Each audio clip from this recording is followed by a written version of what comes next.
The X Zone Radio Show with Rob McConnell is largely an opinion talk show. All opinions, comments, or statements of fact expressed by Rob McConnell's guests are strictly their own and are not to be construed as those of the X Zone Radio Show or endorsed in any manner by Rob McConnell, rel-mar McConnell Media Company, the X Zone Broadcast Network, its affiliated networks, stations, employees, or advertisers.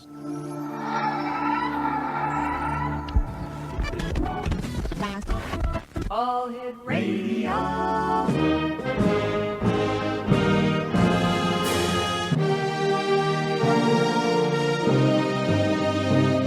Welcome to the X Zone, a place where fact is fiction and fiction is reality. Now, here's your host, Rob McConnell.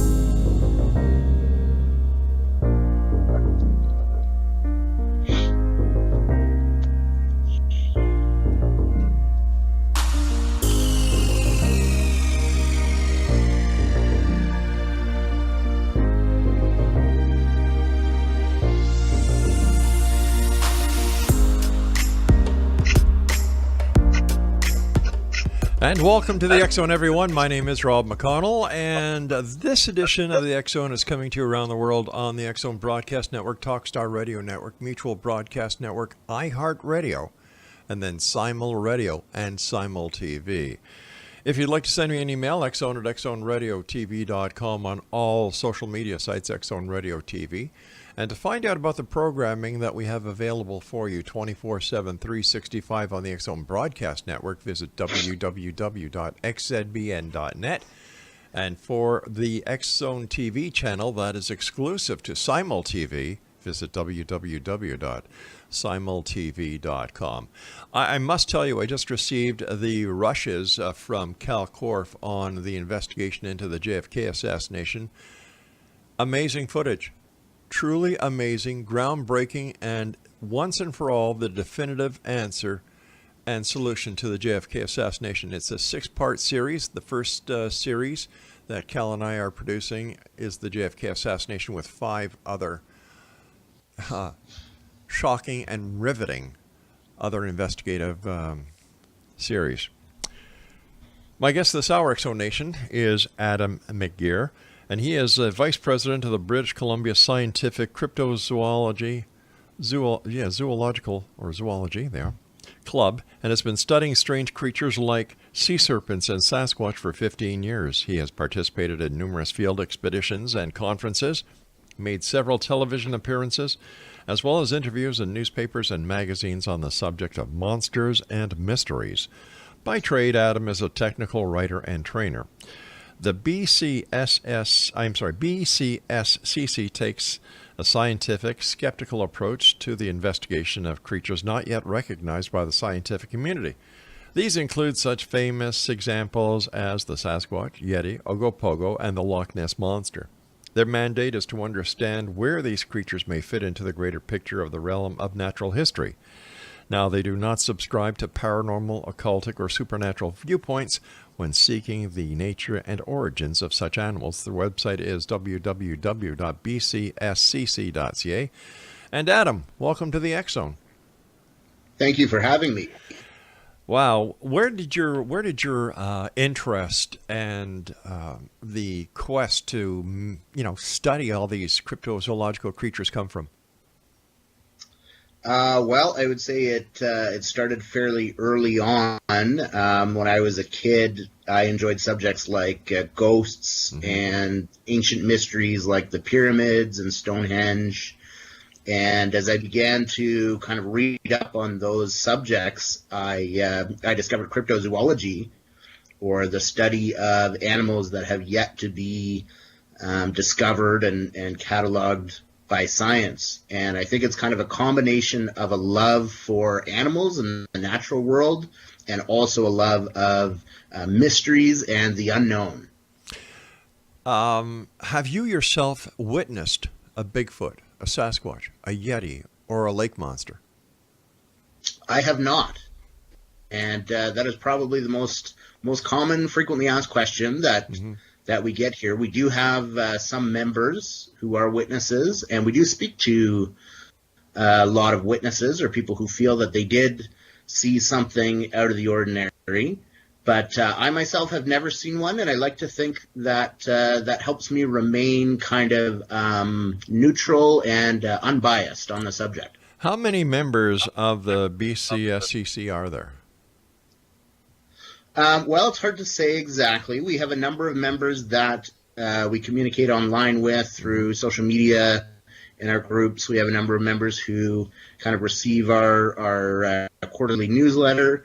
And then there's kind of a smaller subset, I would say, under 50, who actually meet up on a semi-regular basis and do things like field work and investigations.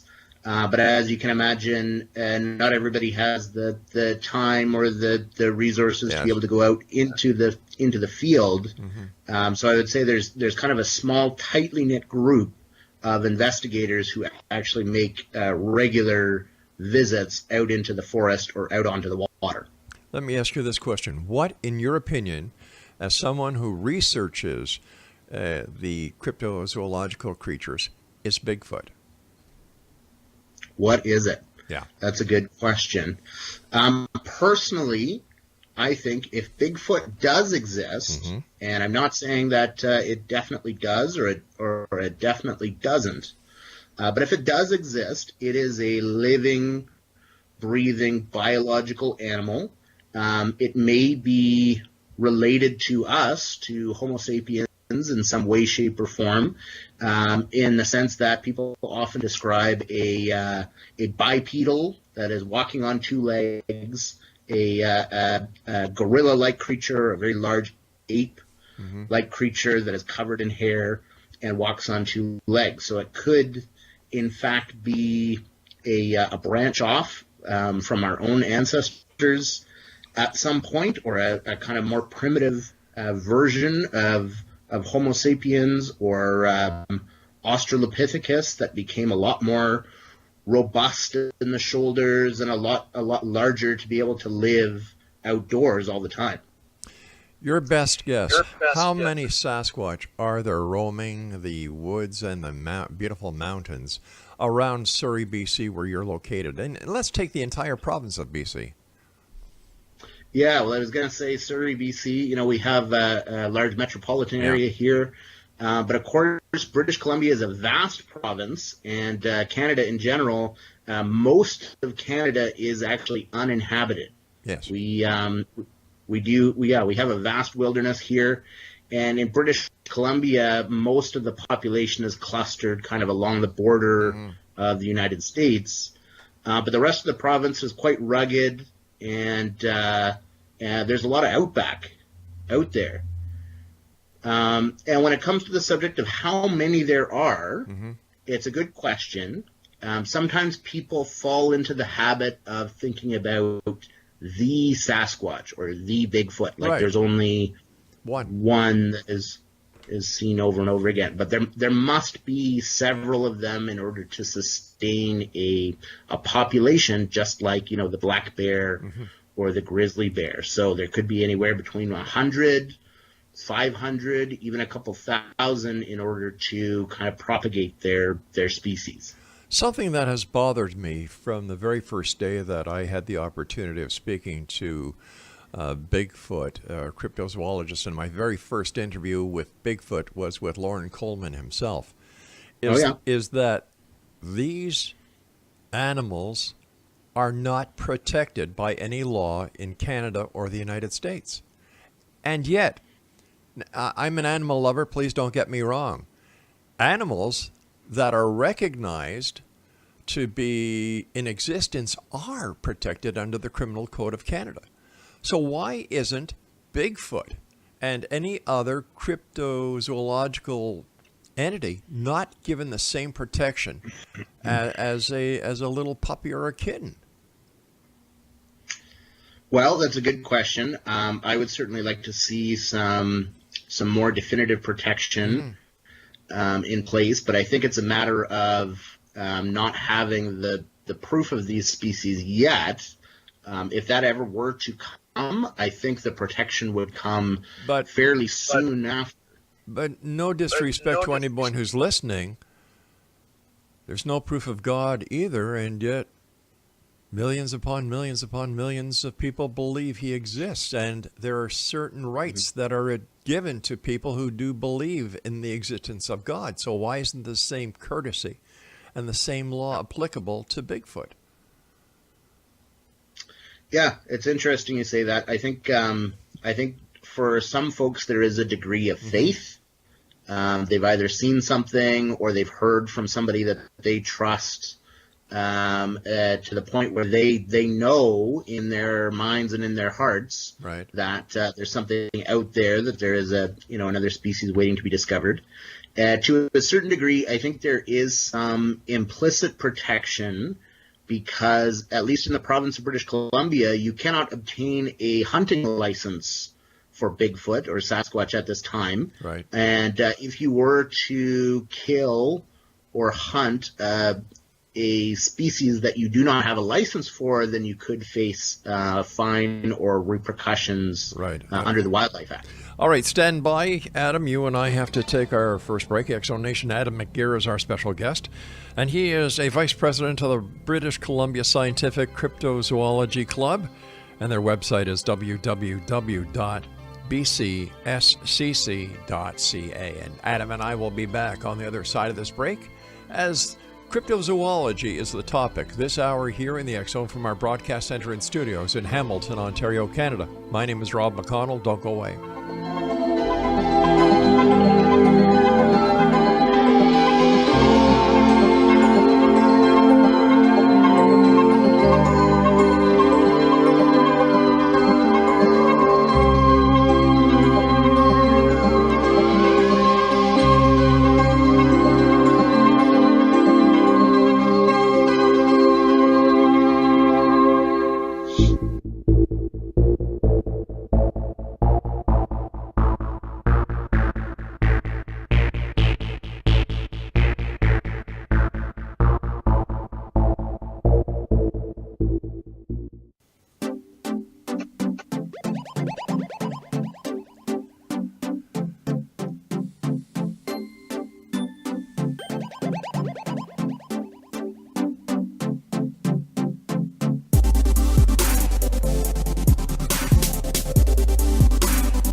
My guest this hour is Adam McGirr. He is the a vice president of the British Columbia Scientific Cryptozoology Club. Their website is www.bcscc.ca. All right, Adam, what do we know about the creature that we call Bigfoot? What do we know about his social life, his home life, his family life? Well, the honest answer is not a whole lot. We're still very much in the discovery phase in terms of details about what the habits of this animal may be. Right. But I think if we are thinking about this like a living, breathing creature, then we have to assume that these animals meet up somehow. They might have some sort of mating call. They may even share food or other resources. And some people believe that they have nesting sites where people have discovered either, structures in the forest that look like they were put together with very large fallen limbs from trees, or matted areas that look like something may have bedded down for the night. So if these are living, breathing creatures, then they must eat and sleep and reproduce just like us. Based on the research that your association or your club has done, have there been eyewitness accounts of adult Bigfoots, smaller Bigfoots, as well as juvenile Bigfoots? Yeah, that's a good question, actually, because it is a common misconception that all big feet, if you will, to coin a phrase, are enormous creatures, 8 or 9 feet tall, 300-400 pounds. But of course, they wouldn't come out that way. They they must start smaller Right. as baby big feet. And yes, there are some reports of people seeing juvenile or smaller, shorter, almost child-size creatures still covered in hair and still exhibiting very wild behavior, but not the gargantuan sizes that are typical in the reports of, say, adult Bigfoot, which are 8 or 9 feet tall or even excess of that size. According to the research done by the BCSCC, has there ever been communication or interaction between Bigfoot or big feet and humans? Or also, once again, according to the research that you people have done, has anyone ever been attacked by a Bigfoot? Yes, there are several researchers who, when they go out into the forest, they perform what is called a wood knock. Right. And basically that involves taking a very large stick, like a branch, and beating it onto a tree to produce kind of a very loud sound. Right. And a lot of the time, those sounds are repeated back to them, certain patterns of sounds, and some people interpret that as a form of communication by Bigfoot, or even as a warning to kind of move away from their area that the investigators may not necessarily be welcome there. And then there's another set of researchers who have a number of sound recordings. So they've recorded howls, yells, and screams in the forest that they can't attribute to any other animal, such as a coyote or even an owl. They hear these sounds, and sometimes they will try to reproduce the sound in reply in an attempt to get a bit of a dialogue. So would this mean that the Bigfoot is a territorial species?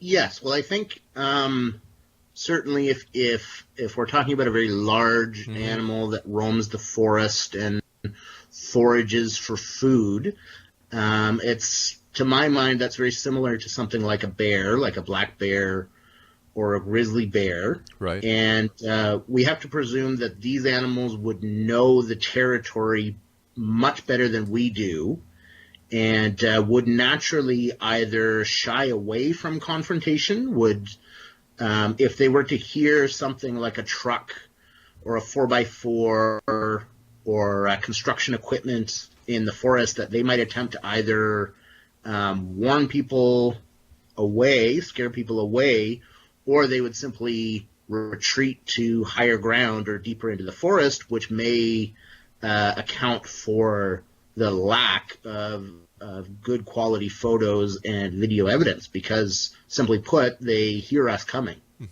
All the work and all the building of communities within the forested area, is this causing, number one, more sightings, and number two, more confrontations with the people who are working on these sites?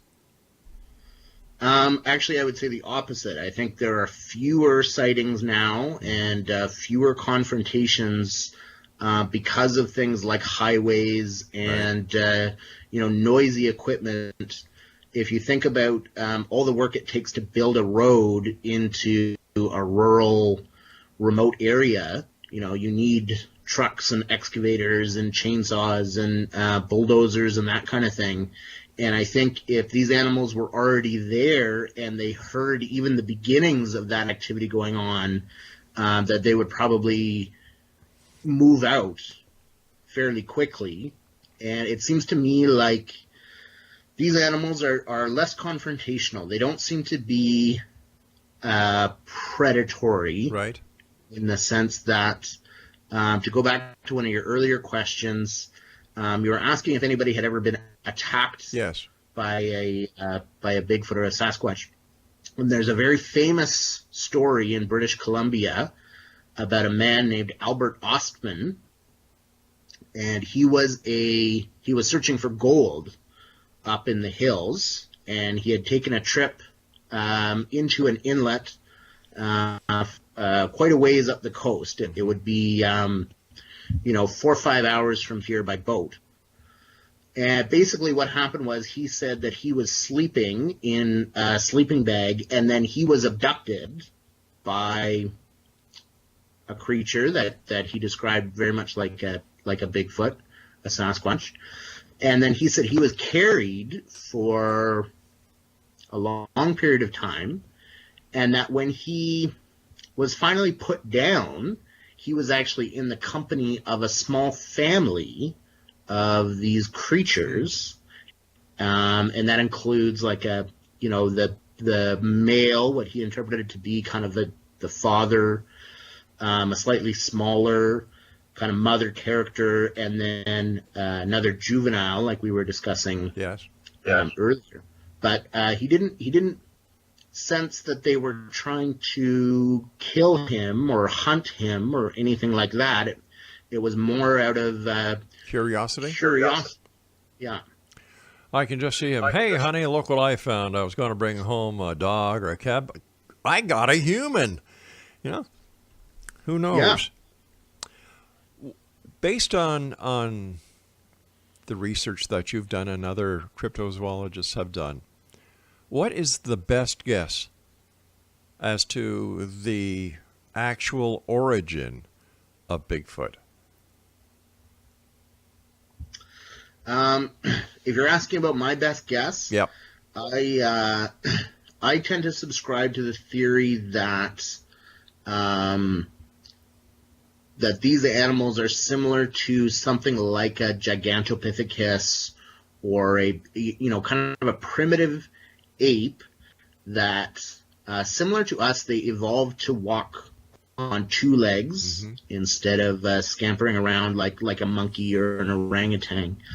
But that they also became a lot more hardy and able to live outside. They developed the fur all over their bodies. A lot of muscles, of course, for moving, rocks, for scavenging, looking under rocks for bugs and maybe even crustaceans. There's some reports, especially from the First Nations peoples in this area, of Bigfoot or Sasquatch being seen digging in the sand for things like clams and different types of crustaceans that you might find on the beach. Adam, we're going to have to do a bit of a cliffhanger here. I have to take my news break at the bottom of the hour. Exonation, Adam McGirr is our special guest, and he is with the British Columbia Scientific Cryptozoology Club. Their website is www.bcscc.ca, and Adam and I will be back on the other side of this break with the news as the X Zone continues from our broadcast center and studios in Hamilton, Ontario, Canada. Don't go away.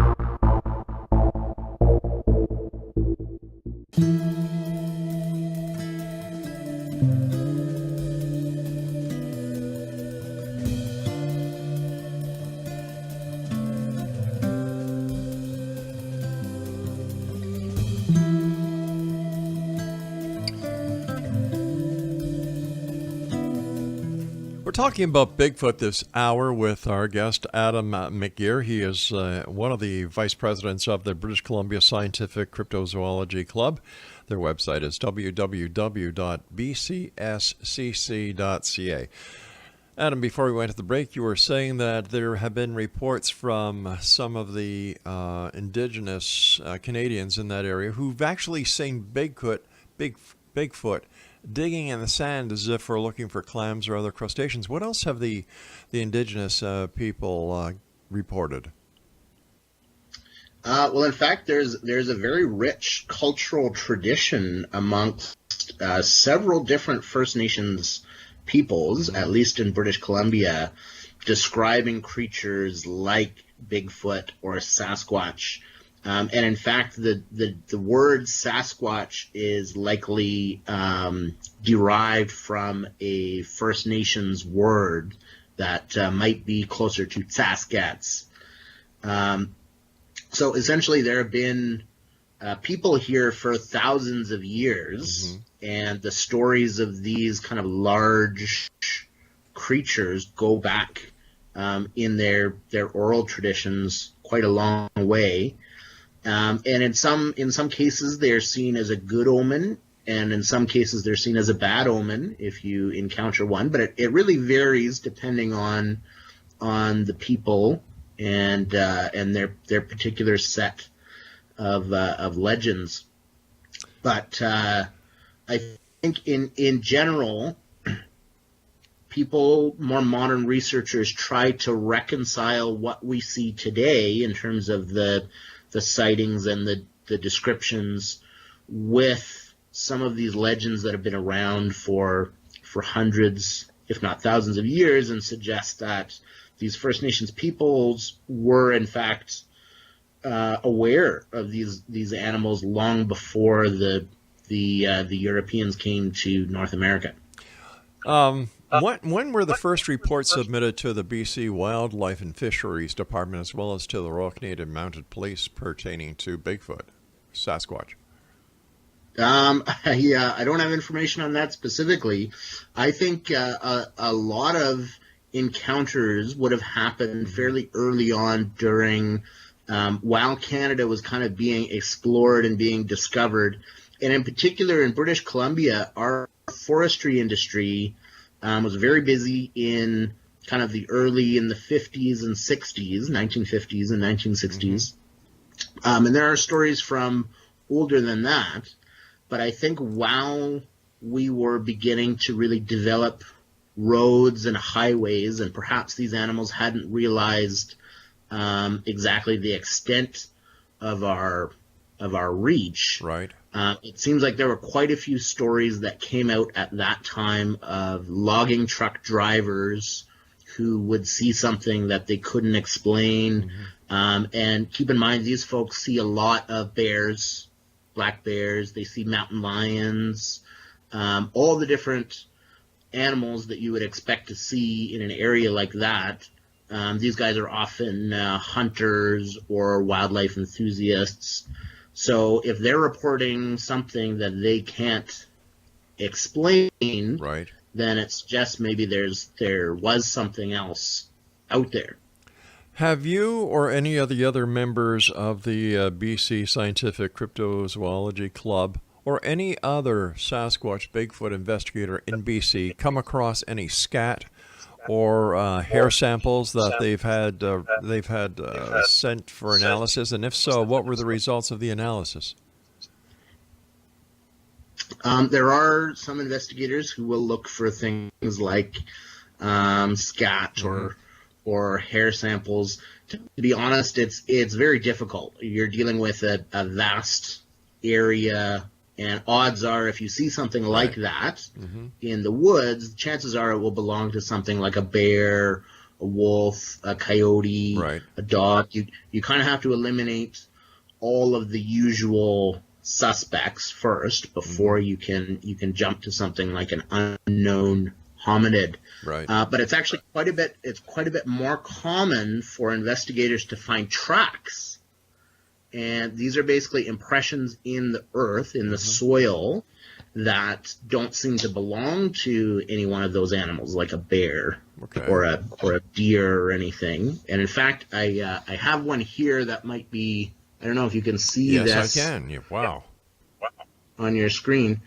This is actually a copy of a copy of a copy of a track. So the detail isn't very good here, but you can clearly see that there are 5 toes here, and it's quite a big foot. What size would that be in human standards?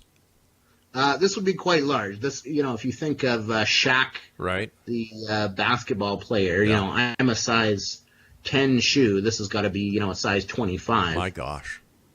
But the detail on this print, you can see it's quite deep. Yes. So whatever made this print obviously had a lot of weight that it was carrying, and it would be difficult for somebody like me, even though I'm a little bit heavy set. It would be difficult for somebody like me to leave a print of this size and this depth in the earth. Whereabouts did that print come from? This print is actually a copy of prints found at the site of the famous Patterson-Gimlin film. Wow. And the Patterson-Gimlin film is probably the most famous piece of Bigfoot evidence. It was a film taken in 1967 in the area of Bluff Creek, California. And it's probably familiar to anybody who is familiar with the subject of Sasquatch. That's the one that depicts the large animal kind of crossing the creek bed. But isn't there a lot of controversy even within the cryptozoology research group that some believe that the film is legitimate, and others who have done backgrounds investigations into Patterson and Gimlin, kind of taint the credibility of the film? Yes, absolutely. There is quite a lot of controversy. Yeah. And as far as I'm concerned, nobody can say for certain whether or not the film is authentic or not. I've personally spoken with Mr. Gimlin, who was there that day, and I find him to be a very pleasant and trustworthy individual. Mr. Patterson has passed on, right, unfortunately. But there's been countless analyses done of that film, and a number of people have come forward saying that either they were the man in the suit that day, or that they can prove that the film was faked. But then a lot of the time, those claims are not backed up by any evidence. But what about Gimlin himself? Was he ever subjected to a polygraph test? And if so, what were the results of the polygraph test? I can't speak to whether or not he was ever subjected to a polygraph test. I mean, people in law enforcement know that polygraphs are kind of hit and miss, and in fact, they're not used conclusively anymore to prove that. But isn't it a tool that is used by researchers? For example, there are many cases within the UFO community that people who claim to have been abducted, for example, Travis Walton and the entire crew were subjected to polygraph tests. And Bob Hieronymus, who came forward and claimed to be the person inside of the famous suit, he underwent a polygraph test and he passed. Yeah. I'm familiar with Bob Hieronymus, and many of the claims that he made there have been some inconsistencies in his claims, and there's also nobody has yet to produce the suit or even a piece of the suit that was used that day. So if this suit was created or it was purchased from, say, a special effects shop or a costume store, there should be some kind of shred of evidence that we can use to either recreate that suit. And the other detail is this is 1967. So this is, if you think about Planet of the Apes or Space Odyssey 2001, the special effects in that day were somewhat primitive. And to make a suit look as convincing as it does in the Patterson-Gimlin film would have required quite a bit of expertise. We can also use the God analogy in this case as well, where, once again, there's no evidence that a God really does exist, and you've got millions upon millions who believe. Here's a question I'm going to ask you, and I'll give you a bit of time to think over the answer as we go into this final break. How come there has never been a cadaver of a Bigfoot brought forward. Throughout Canada, there are deer that are hit, moose that are hit, mountain lions that are hit. You name it, you find them on the Trans-Canada Highway at some point. How come, if Bigfoot is real, there has never been a cadaver found of a Bigfoot either on the highway or in the forest? We'll be back on the other side of this break as we wrap up this hour here in the X Zone with our special guest, Adam McGirr. He is a vice president of the British Columbia Scientific Zoology Club, and their website is www.bcscc.ca. This is the X Zone. I am Rob McConnell, and we're coming to you from our broadcast center and studios in Hamilton, Ontario, Canada. This is the final wrap. Don't go away.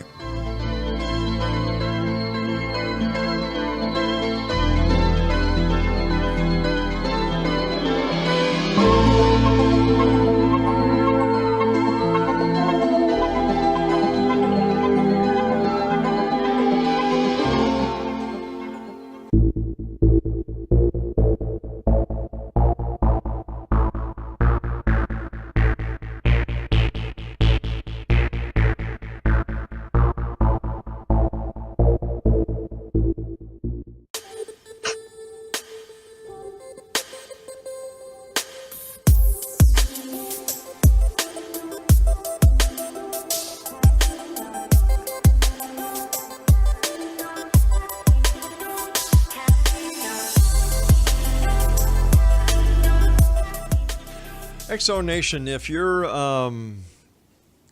interested in having your very own radio show or TV show, or if you're a producer and you have video that you would like to have played to the international market, like about 238 million viewers, send me an email, xzone@xzoneradiotv.com.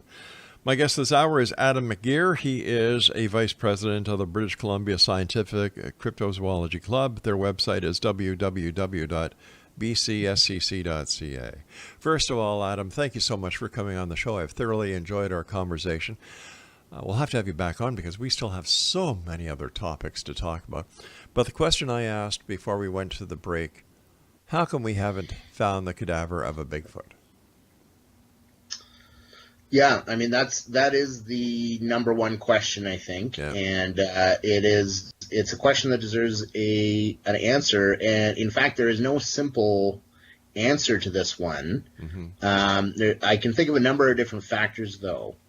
If this is in fact a living, breathing species, it must be fairly small in numbers. Otherwise, we would be seeing these things a lot more often. Yes. Of course, they must live in fairly remote areas where there aren't people. We were talking earlier about how they might hear us coming and they might mm-hmm. move to higher ground or try to avoid confrontation with things like automobiles.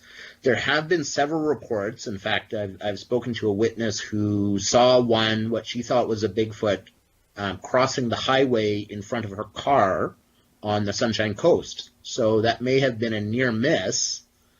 But yeah, you would expect sooner or later for a bone or a tooth or even a skull fragment to turn up. But once again, a bone, a tooth, even a skull fragment would be hard to identify to somebody going through the woods who saw. They might think, oh, there's the bear got killed or whatever.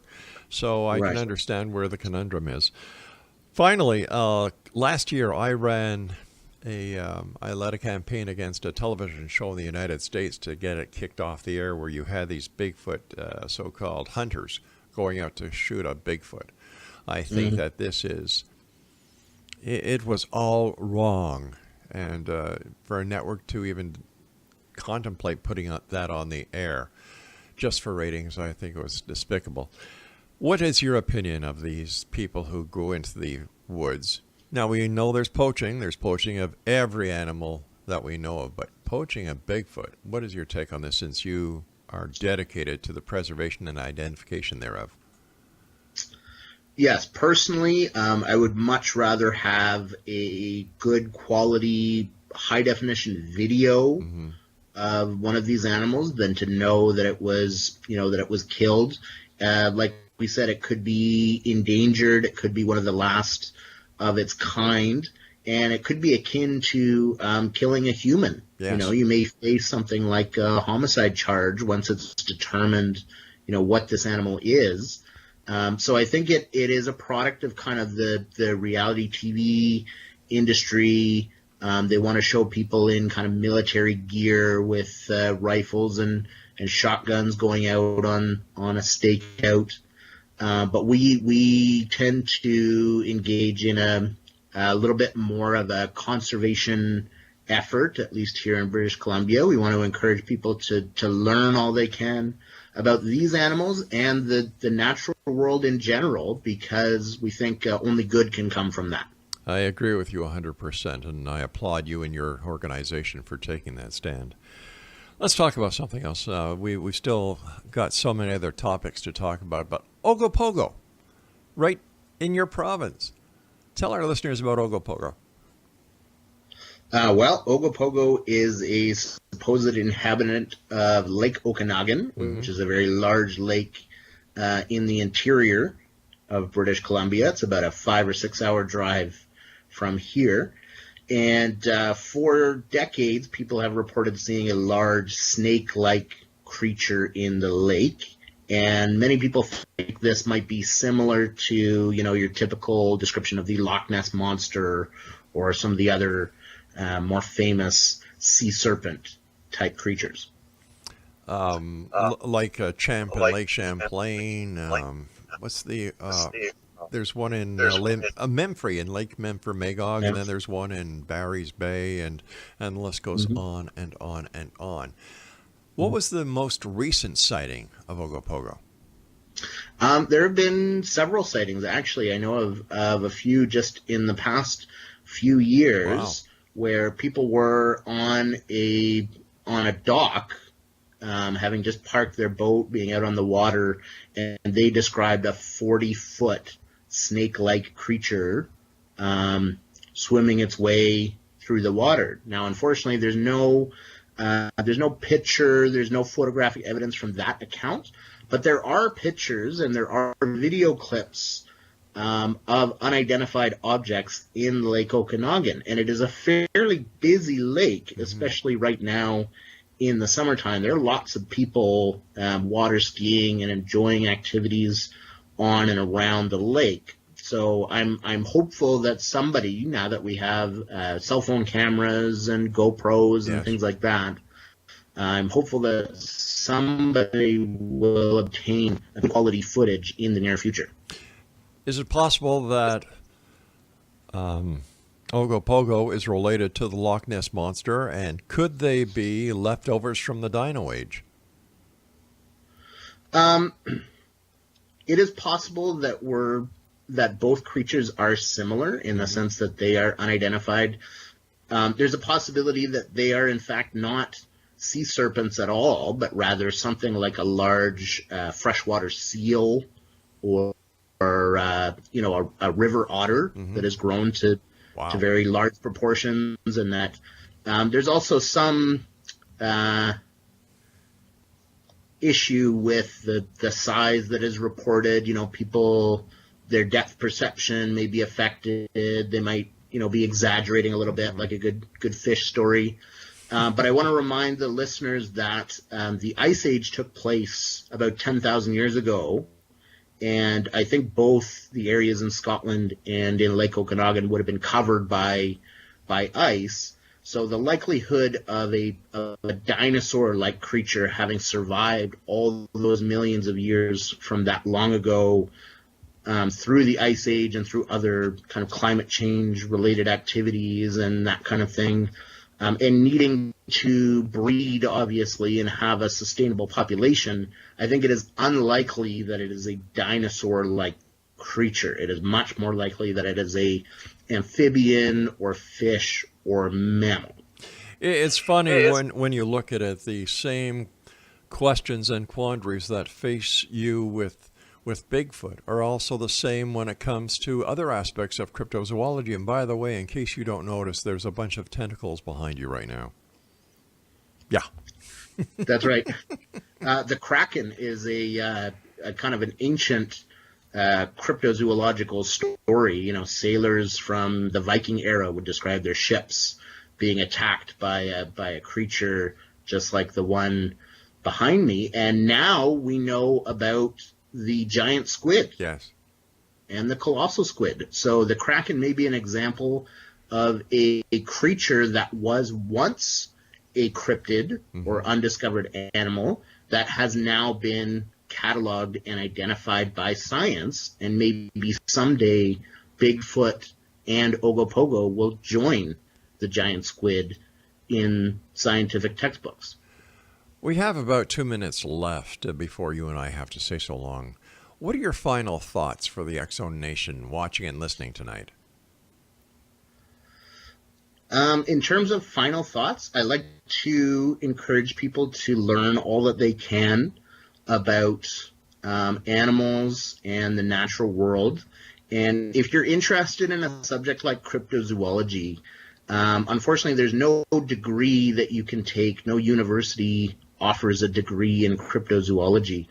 But studies and disciplines like anthropology, marine biology, forensics, even photography and videography, there are a number of different skills that you can learn and you can develop that could help contribute to an interest in cryptozoology. So I would encourage people not to be dismayed, and also to keep a kind of a skeptical viewpoint.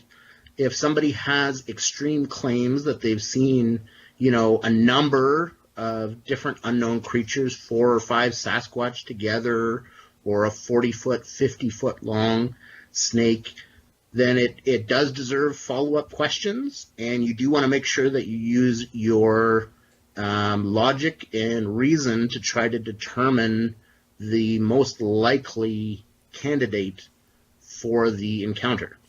Adam, I want to say again, thank you so much for coming on the show. I look forward to the next time that you're with us, and please give my very best to the other people within your club, and you're always welcomed here on the X Zone. Thank you very much, Rob. I very much enjoyed this. You take care of yourself, my friend, and if there's anything exciting that comes across your desk, give us a call. We'll get you right back on. X Zone Nation. My guest this hour has been Adam McGirr. He is one of the vice presidents of the British Columbia Scientific Cryptozoology Club. Their website is www.bcss.ca. I'll be back on the other side of this commercial break as we continue investigating the world of the paranormal, the science of parapsychology, and so much more here in the X Zone from our broadcast center in Hamilton, Ontario, Canada. Don't go away.